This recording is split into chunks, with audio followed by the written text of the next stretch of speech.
Şöyle bir çepik alalım, çepik, elleri bir görelim.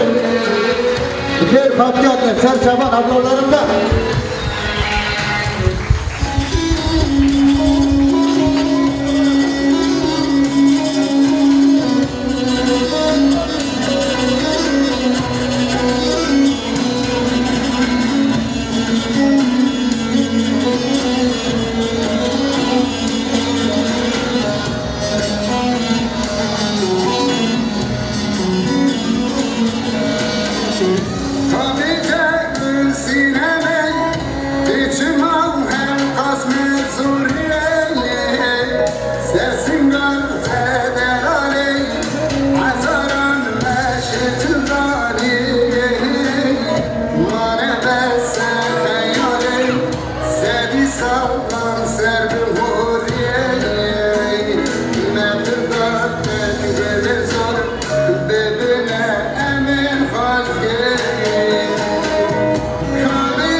Ser Şaban, Sıtav Resulü'nden, Ser Şaban'ın Spas,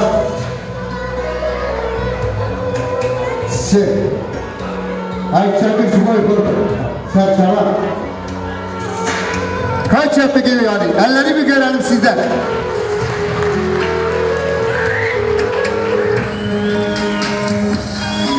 Spas. Ablalarımda bir alkış gelsin. Kendinizi bir alkışlayın şöyle. Darısı çocuklarınızın başına olsun diyorum. Serçam Emin, Sılav Reis. Nereye gel? Geri atayım.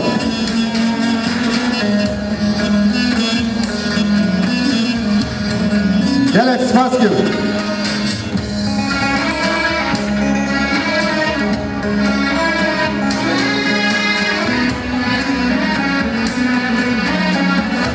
Değerli Başkanım, Doğu Ege'nin Doğu Dernek Başkanım İsa Karademir, Kurucu Muhtarım Süleyman Bey, birbirinden değerli üstadlarım yanımızda, Abdurrahman abi.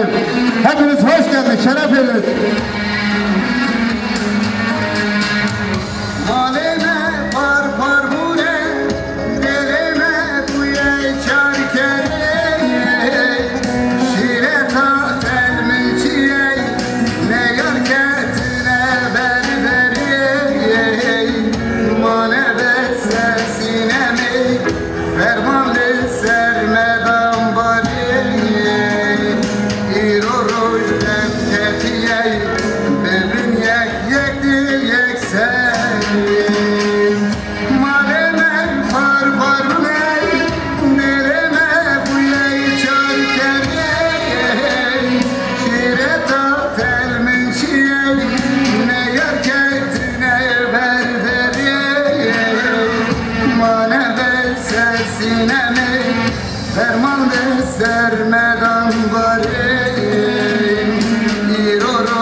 Mane be seyfe